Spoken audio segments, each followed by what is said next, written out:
NLEX tsaka Hinebra, yung laro kahapon, Tuesday. So, makikita natin na nagbago ng tema itong Hinebra.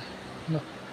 Ni-start niya si Scotty, okay? Ni-start niya si Scotty, pinalitan niya, si Abarientos is off the bench. So, anong naging tema nung laro?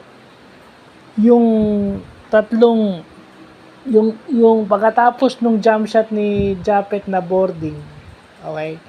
Ito si Stephen Note ay nakakuha ng sunod-sunod na steal at na-convert niya sa layup. So ano yung sinasabi ko?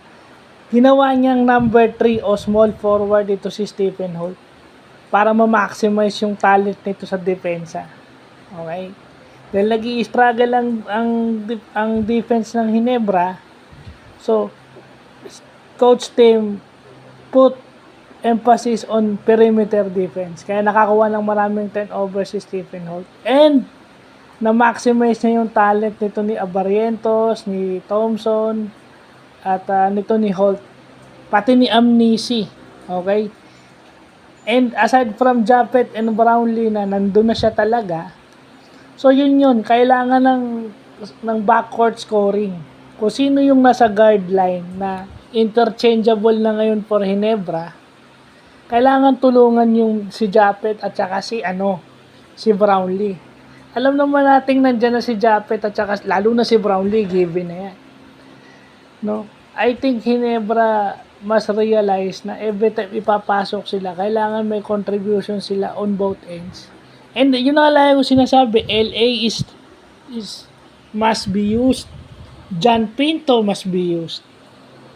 Bigyan nga ng maraming playing time yung mga, si Isaac Go, kailangan.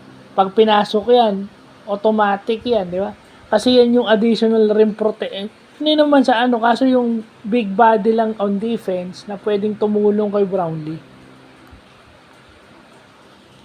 Yun lang ang ginawa ng Hinebra. Nagkaroon sila ng rhythm, yung mga turnover na yun, kaya nakakuha sila ng run. At saka yung Abarientos, lumalabas na yung laro para nang makikita natin si Johnny A. Pero may 3-point shot, may 4-point shot yun. Mas may range itong si RJ kumpara mo kay Tito Johnny. Pero kung yung larong-laro lang ay Johnny, lalo na yung mga perimeter niya, yung pin downs, magaling yung bata. Sa NLEX naman, yun yung hirap na wala kang big man presence, wala kang post presence. Kasi when Mike Miranda struggled with his outside shooting, mahihirapan ka na. So, kailangan kumuha sila ng player na makakatulong ni Mike Miranda as a big. Kasi okay na yung kanilang guards and wings, lalo na si Bolick. No? At hindi naman parating nandyan si Mike Henry, di ba? May all-Filipino kayo. Paano kung wala si Mike Henry? I mean, Mike Henry and Bolick keep NLEX afloat. Pero talagang maganda lang yung laro ng Hinebra kaya medyo tambak. So, yun lang po.